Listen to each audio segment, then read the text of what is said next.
The American banking sector collapsed in the 1930s because they violated one very important element: trust.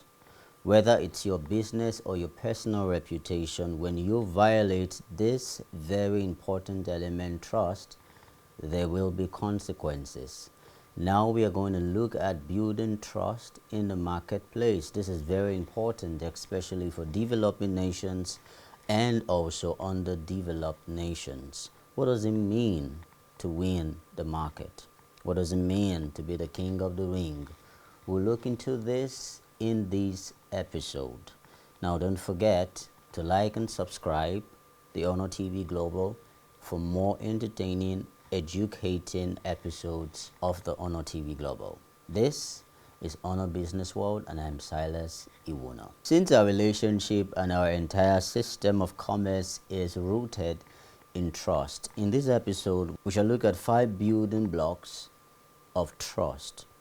And it's very important as we use the acronym TRUST to break it down so that we could understand the importance of trust as a business person. This is on a business world, and it's very important that we take root in scriptures in helping our viewers and helping everyone who is a business person see the importance of doing business the God's way. Jesus said in Matthew 4, "Come follow me and I will make you fishers of men."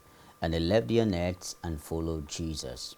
Now this is very important because this holds the root for which we are going to discuss. Now in Proverbs 12 verse 22, using the Amplified Classics, this is what the scripture says. It says, "Lying lips are extremely disgusting and hateful to the Lord, but they who deal faithfully are his delight." Now note this: lying lips are extremely disgusting and hateful to the Lord, meaning that when we tell lies as believers, especially as business person, it is disgusting to God, and he hates lies. And the same thing with humans, because we are all created in his image and likeness. Imagine having a partnership with someone and it turns out to be a lie. Trust is defeated when lies are in front. Trust is defeated when lies are in the forefront. And as a good businessman, what holds still, what holds your business together, what makes people become confident with doing business with you is your integrity. If your integrity is intact, people will be willing to go the extra mile with you in business, irrespective of how experienced you are or inexperienced that you are, because they know a man of integrity takes responsibility for the consequences that come out as a resultant effect of the business deal or the business outcome. Now, let's start building trust. We are going to use the acronym TRUST, which is actually the spelling of trust. Now, what's the T in building trust in your marketplace? It's testimonials. Testimonials. Now, building trust is crucial in our relationships and in the world of commerce. If you are in business, one of the very secret resources that you must have, which is outside financial resources, human capital resources, and the rest of it all, is testimonials. Testimonials are very, very important to every business person, and we're going to share why that is important. Now, Jesus modeled 5 building blocks of trust in calling the first disciples, the elements that can be remembered as the acronym TRUST, and we're going to deal with that in just a bit. Now, the first T is testimonials. Now, what is this? Jesus first encountered Peter and Andrew at Jordan, the Jordan River, when he was baptized by John the Baptist. Now, note that Andrew and Peter were the disciples of John the Baptist, and this is what happened. When John the Baptist baptized Jesus, the next day, John endorses Jesus. And in John 1 verse 35, it teaches us that the next day John was there again with two of his disciples when he saw Jesus passing by, and he said, "Look, the Lamb of God."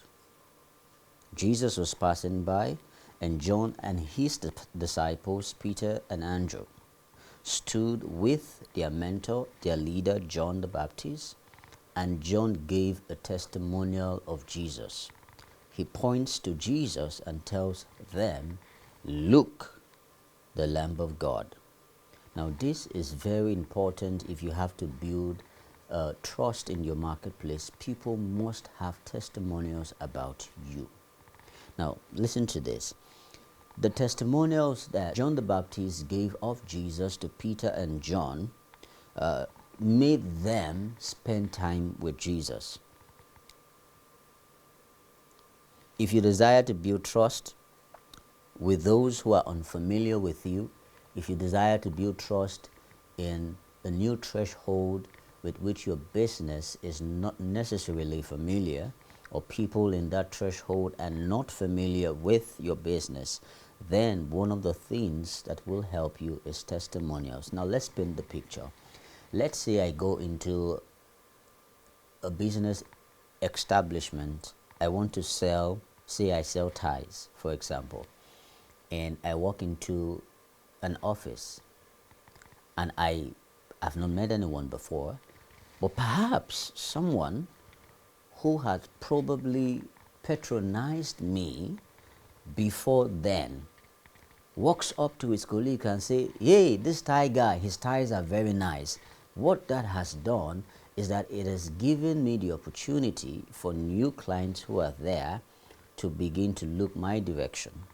So when I bring a new product to the market, if there's no one to testify or attest of that product, it becomes difficult to convince people to patronize me. But if there is someone who is in that system and has given testimonials of me, it is the pressure. And people who are close to that person who has given the testimonials may just want to try to see my ties and to see why their colleague had said that my ties are good.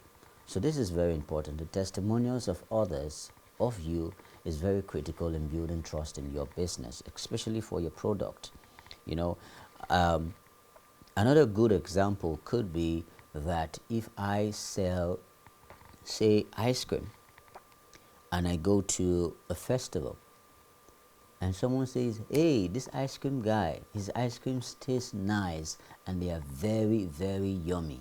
The people who are around there, automatically there's a psychology that works with that, because someone has given the confirmation that they have tried it and it is good.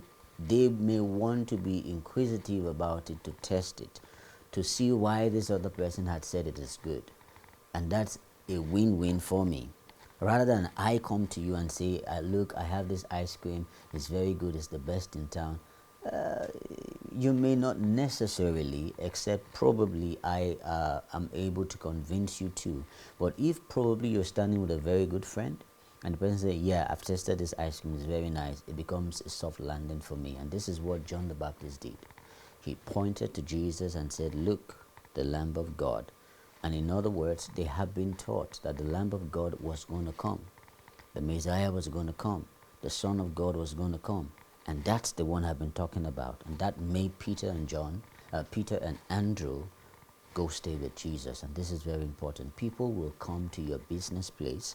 People will come to your product. People will patronize your product because of what they've heard about your product by those who have first tasted, or those who have patronized your business and will be able to vouch for your business, your service, or your product. And this is very important. And if you're watching me from anywhere in the world, you get to see that you have probably had the impulse to buy something because a friend of yours, a mother, a relation, or whoever had given an attestation of that thing. And that's very important that we need to understand. Now we see that in John 1 verse 35 to 36. Now, testimonials are very important. Let's move to the next one. Building trust in the marketplace. T. Now we go to the R, and it is relationships. Relationships are very important in building trust. they cannot be trust built when there is no relationship. So you must build healthy relationships with your clients, your partners, your customers, if you will give the opportunity for trust to be built. So relationship is very important in building the marketplace trust. Now, building trust, a critical element in building trust with others, especially those who do not know you well, is to build a relationship with them. And that's why you see some businesses have their customer care, people who will care for the customers when they come.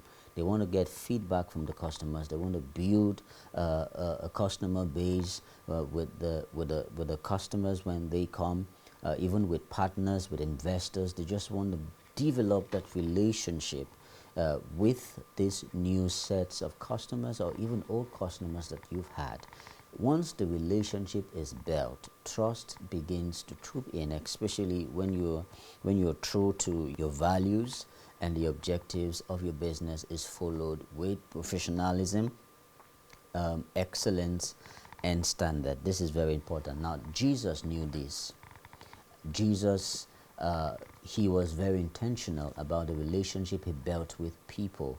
He did not compromise relationships. Even when people spoke against those persons, Jesus defended them. Even when these persons erred, Jesus forgave them because he was being the very loving person. He made himself lovable. He made himself important and valuable to everybody he built relationships with. And if you're a business person, you need to develop relationship and build healthy relationships with those in the business, including those who work for you. Very important. Trust is a very scarce commodity now in today's business because people have broken relationships, people have wounded relationships with their clients, their customers, their partners, their investors. This gap becomes the reason where distrust comes in, and you don't want to do that. Now, I doubt if Peter and Andrew would have been so quick to walk away from their possessions and follow Jesus if he did not build a relationship with them first. Now, when you read John 1, it says, "So they went and saw where he was staying and spent that day with him." Jesus invested time with Peter and Andrew. Jesus invested time with Peter and Andrew. Now, building a relationship that paved the way for them to trust him explicitly.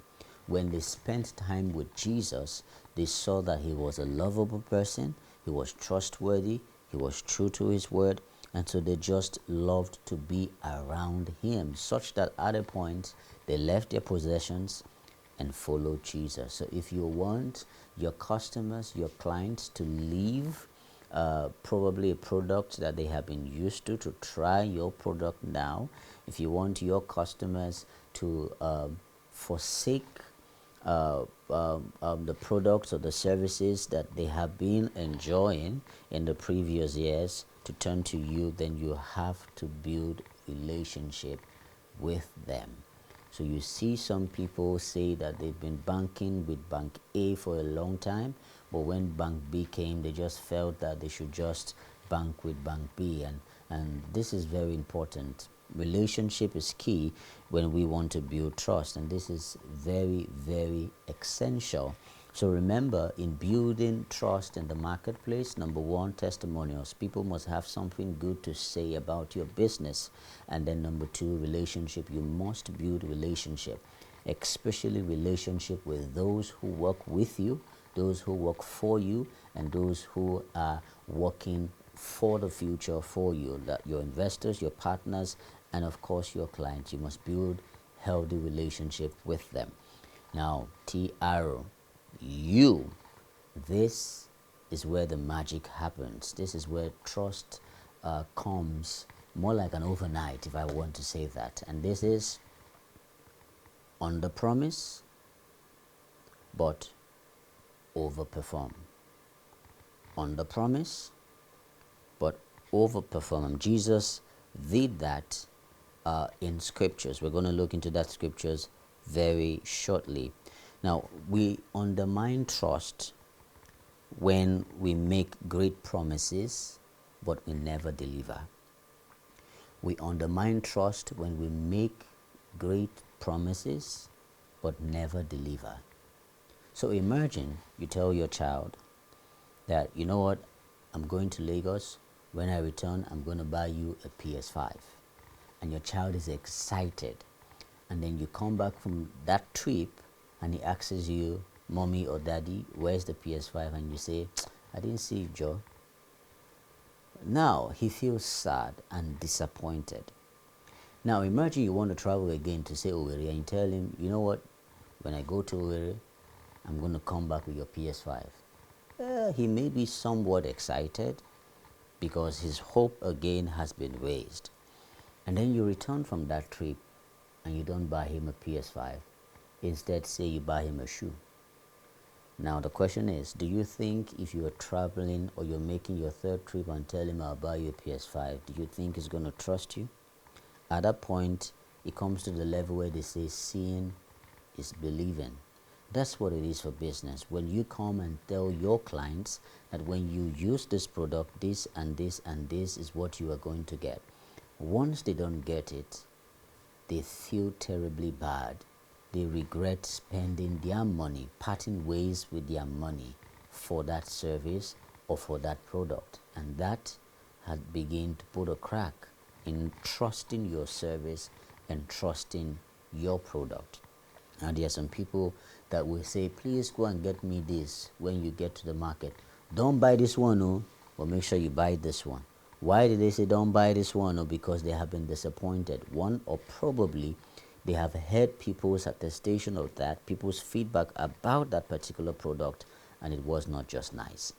So you undermine trust when you overpromise, but you underperform. Now let's look at scriptures in Luke 5. When he had finished speaking, he said to Simeon, put out into deep water and let down your net for a catch. Now notice what Jesus did. The story is that Jesus stepped into the boat of Simon Peter, and he began to preach the good news to the people. Then when he was done preaching, he turned to Simon Peter, who had told him that he had toiled all through the night and he did not catch a fish. And Jesus said to him, let down your net for a catch. Now note, some clients will come to you and complain about a certain service. Some clients will come to you and complain about a certain product they use. Just like Peter had told Jesus, they had tried all through the night. They've toiled all through the night and they caught not even one fish or a fingerling. And so they'll tell you, look, I've tried this. Probably if you're in the skincare business, I've tried this product, I've tried this one, but it didn't remove the spots from my face. In short, I'm tired, I'm this and that. And then you said, okay, just try this one and let's see if it's going to remove this. But probably you know that it's going to do beyond that. It's going to help their face also glow, make their face smooth and all that. So you just tell them, just try this one and let's see if it will remove this spot in your face. Now the person wants a glowing face, the person wants a face that is smooth and fresh and all that. But you know that that product you had just given to them will do more than just clearing the spot. It's going to make their face smooth and also glowing and all that. Now when they try it and they see that not only did your product remove the spot, it also made their face smooth and also made their face glow. Now what do you think that client is going to do?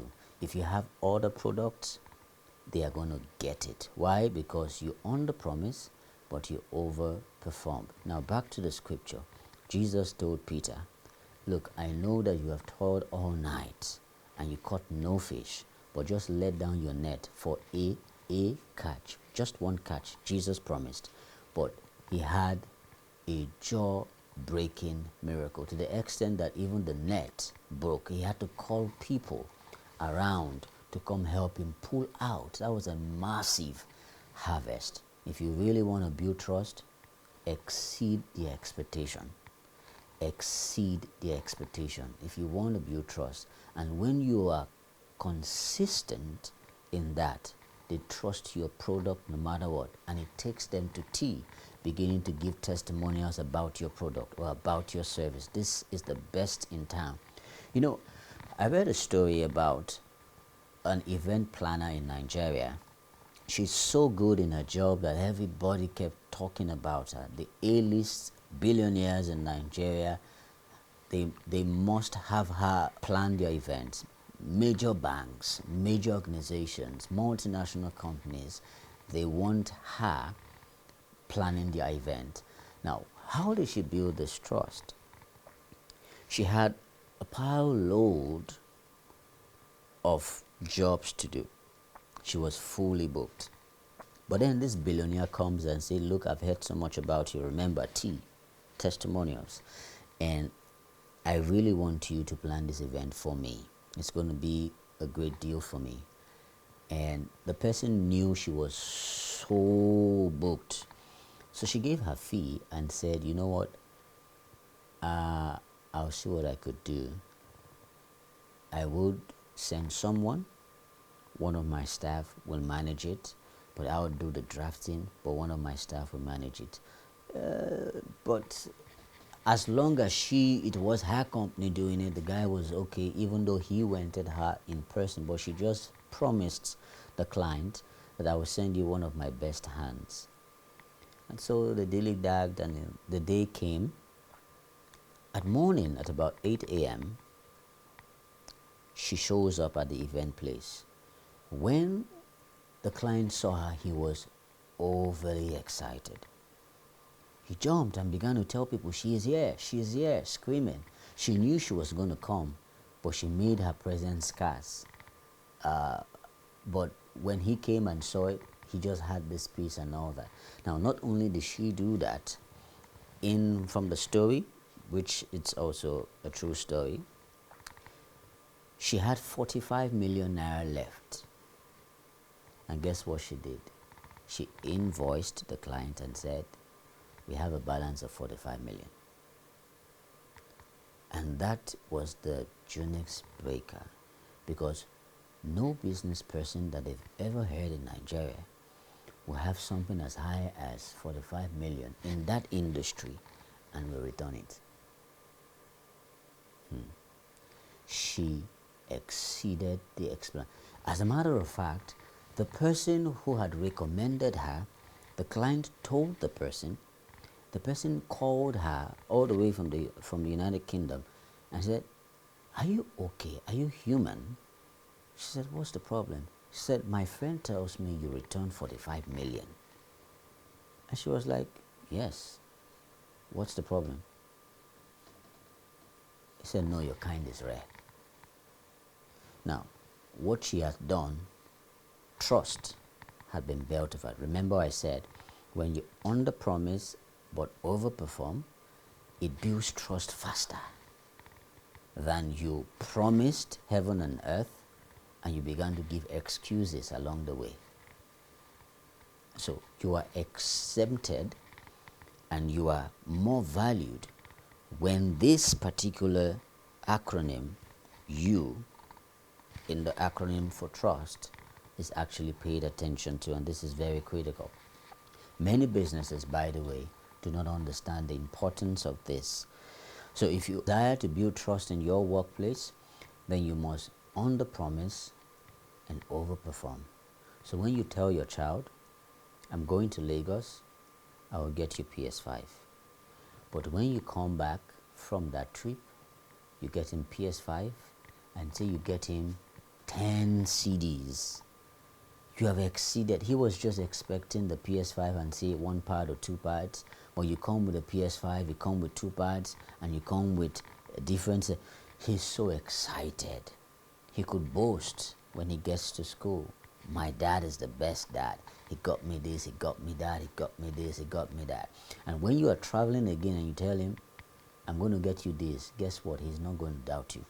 He's going to believe, because the last time you exceeded his expectation. And this is what business people must learn. So TRU, testimonials, relationships, on the promise, overperform, and let's get to S. What then is S? In building trust in the marketplace, business persons must learn to serve. You must learn to serve. You and I can attest that when Jesus walked on the earth, he served. His business, he says, my meat is to do the will of my Father. And to everyone Jesus met, he didn't go a boss over them. He was willing to serve even to those who were prostitutes, destitute. Jesus loved them all and he served them all. Peter and Andrew were professional fishermen who had fished all through the night without catching anything. So what Jesus did was this. Jesus realized that probably they felt like they failed and were frustrated. Then Jesus decided to serve them. What did he do? He served Peter in a way that was most meaningful to him. And this is what I want business persons to understand. It's okay to serve, but not only would you serve, you have to serve in a way that is most meaningful to these persons. To Peter, all he needed at the time was just to get a fish home. Imagine going through the torment of trying and failing. At that point, it's not a God bless you need, it's fish you need. And why I said that is this. Business people feel that all the customer wants is satisfaction. Actually, what customers need is a partner, a product or a service that they could get at their beck and call, a product or a service that they have a relationship with, that they could resonate with, a product or a service that will touch them in the most meaningful way. That's what they need. For example, there is a Christian businesswoman who is very successful, youthful prime. I'll take the exception of saying she is Vicky James. She is now the joy of many brides. You know why? Not just because she makes beautiful dresses. It's more like a dream come true for them. You know, people have a kind of imagination on how they visualize their wedding, how they want it to look like, how they want their gowns to look like. They come and say, I want it to be like this, I want it to be like that.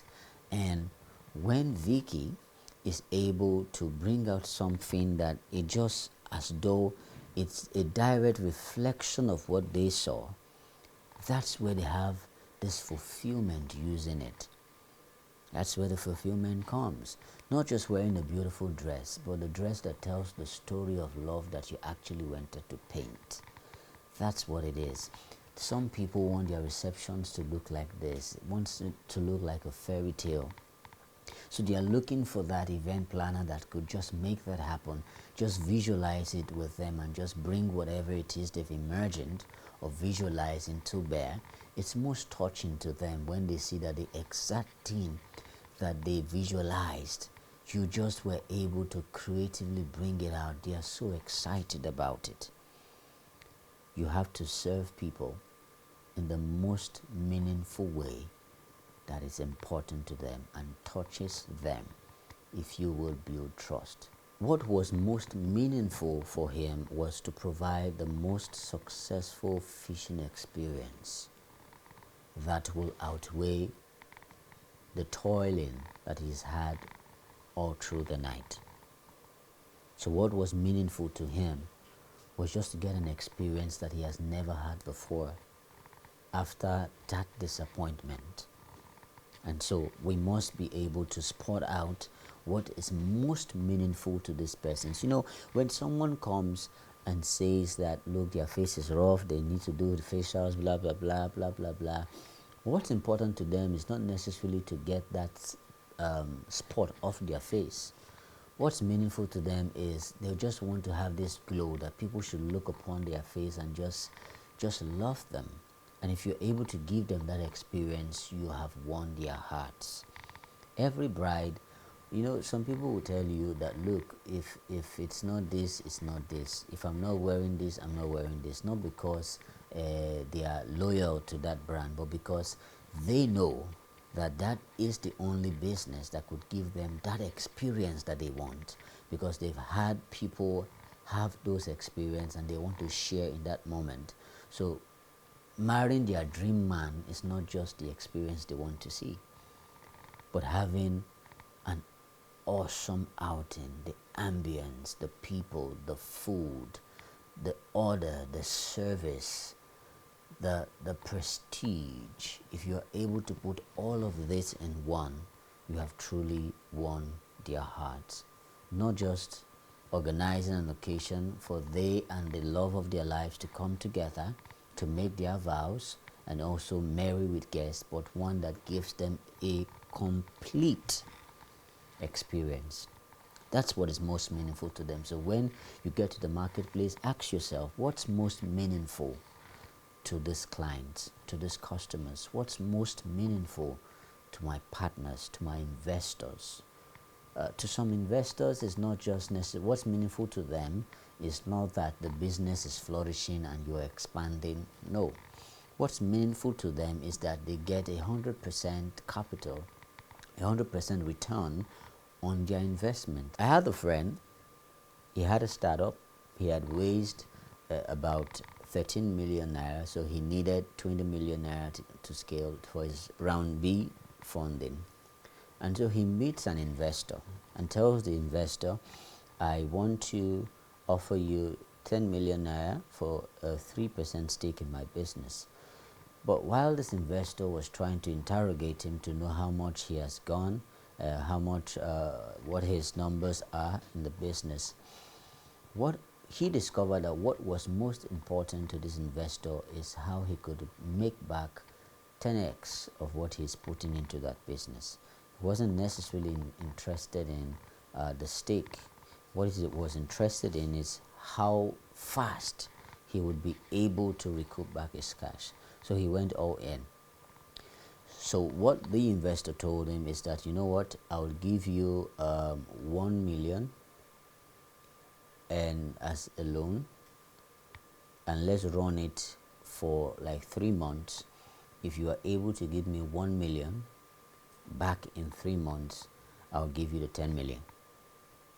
So what he did, he took the 1 million loan that the investor gave, and in 2 weeks he brought back 3 million to this investor. And that wowed the investor. He said, you know what, take 10 million and keep the 3 million. That's more like a reward for your service, and I would do 3% stake in your company. So he was able to win the trust of that investor because he exceeded the expectation of the investor, and also he was able to serve the investor in a way that was most meaningful to him, because he was interested in getting the money. How will I double my investment in your company or in your business? And he did that, and that was okay for this investor. Now let's look at the last one, T. Remember, building trust. TRUS. T, testimonials. R, relationships. U, on the promise but overperform. S, serve. And T is truth. Yes, you heard it right. Truth. One of the things lacking in most business and most businesses and business persons is truth. Now hear this. The letter T stands for truth. You can serve others. You can build a strong relationship. You could acquire testimonials and even exceed the expectations. Yet when you undermine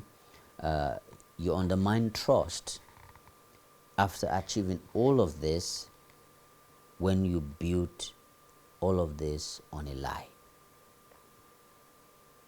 So someone can attest to me, I built relationship with a client. I have under promise, overperformed. I have served in the most meaningful way, but I could still destroy trust if I tell a lie. And this is very critical. If your business will be trusted in the marketplace, you must stay true. It ends with truth. Trust starts with testimonials and ends with truth. You could start with testimonials and go all through the acronyms that we have discussed, but if the end is a lie or is based on falsehood, then you've lost it all in the marketplace. And this is very important. Now, Jesus spoke truth to them. Before committing to follow him, Peter and Paul spent time with Jesus, enough time to know that what Jesus or who Jesus was not a lie, and who Jesus was not a liar. And this is very important. When people spend time with our business, when people spend time with our service, when people spend time with our product, let the result, let the outcome not be built on falsehood. Let the experience that they've had along the line not end up in falsehood. If it does, your trust is going to be affected, and you do not want that for yourself. Now, in Luke 5 verse 9, he says to them, "For he and all his companions were astonished at the catch of the fish that they had." Now, this was Peter. They were astonished because when they had that experience and he told them, "Let down your net for a catch," truly, not only did they get a catch, they had a fishing experience that they've never had in their entire fishing career. Jesus didn't tell a lie when he said, "Let down your net for a catch." So as a business person, whatever recommendations you're making should not be built on false. Now imagine you go to a boutique and the person tells you, "Look, this bag is one of the most expensive bags we have here, and this bag is the original. As a matter of fact, I got it from the company myself." And then you will not find another seller that will sell it at this price I gave to you. And they tell you that, and you just want to take their word for it, and you say, "Okay, fine, I'll pay for it." Now imagine paying for a bag for, let's say, 700,000, and then you drive a couple of miles away, or you get to an occasion and you see someone carrying that same bag, and you're like, "Oh wow, you have the same bag as I have. Where did you get yours?" And you say, "I got it here or got it there." And they now ask, "How much did you get yours?" And the person says, "I got it for 70,000. Imagine what that tells you. Or imagine that after carrying that 700,000 naira bag, and you get to know that it's a fake, even though the business person told you it's the original. Trust is lost immediately. Never tell a lie in the name of packaging the product or the service. Never tell a lie. Jesus did not tell a lie when he said, "Lay down your net for a catch." He did not tell a lie. And this is very important to us. Now, you see this in Proverbs 12 and verse 19 says, "Truthful lips shall be established forever, but a lying tongue is credited but for a moment." That's the Amplified Classics. Also in 1 Corinthians 13 verse 6, it says, "It does not rejoice at injustice and unrighteousness, but rejoices when right and truth prevails." Ephesians 4 and verse 25 says, "Therefore, rejecting all falsity and being done now with it, let everyone express the truth with his neighbor, For we are all parts of one body and members of one family. This is very important to us, and this is where we would want to make a conclusion of this episode. If you want to build trust in the marketplace, then you must understand that trust is a process, and we have explained this with the acronym TRUST, trust. First is testimonials. Remember, it's easy for you if people can attest and give a testimonial about your product and about your business. Then you go to R, which is relationship. Build healthy relationships with your clients, with your customers, with your partners, with your investors, and even with your employees. Very important. If you will succeed in building trust, relationship is also key. Then you under promise but over perform. Don't begin to paint illusions to people. Don't promise heaven and earth. You know what the outcome would be. Just step it down a little and allow them experience it for themselves. When they have, they will like, man, your product is just the best. I didn't even know that there was more to what you said. When they finally experience themselves, they begin to build trust naturally about that product or that service. And then you move to S, serve. You must serve them in a way that is most meaningful for them. Serve your customers, serve your clients, serve your partners, your investors in ways that is most meaningful to them. And then you end with a T, truth. Make sure that you are honest and you are truthful about the dealings of your business. You know, I once went somewhere and the person told me, he said, this is original, this is fake. This is original, this is fake. But it's not fake because it has low quality. They call it fake because it was made here in Nigeria. But this is original because it was bought from China. But let me tell you something, my brother. Buy this one. That's pointing at the Nigerian one. It will last longer for you. And so I got it. And guess what? A friend of mine who said he doesn't wear anything that is not original, he got the other one. I still have that product. His own has packed up a long time ago. So guess what? If I want to buy that same thing, whose shop do you think I will go to? It's the Young Man shop. So remember, if you must build trust in the marketplace, then you must go through the acronym TRUST. So I had so much fun bringing this to you today. In the next episode, we're going to be looking at something that is also very interesting and very, very, very, very advantageous to you as a business person. Remember, this is On a Business World, and I'm Silas Iwuno. God bless you until I see you another time. Bye-bye.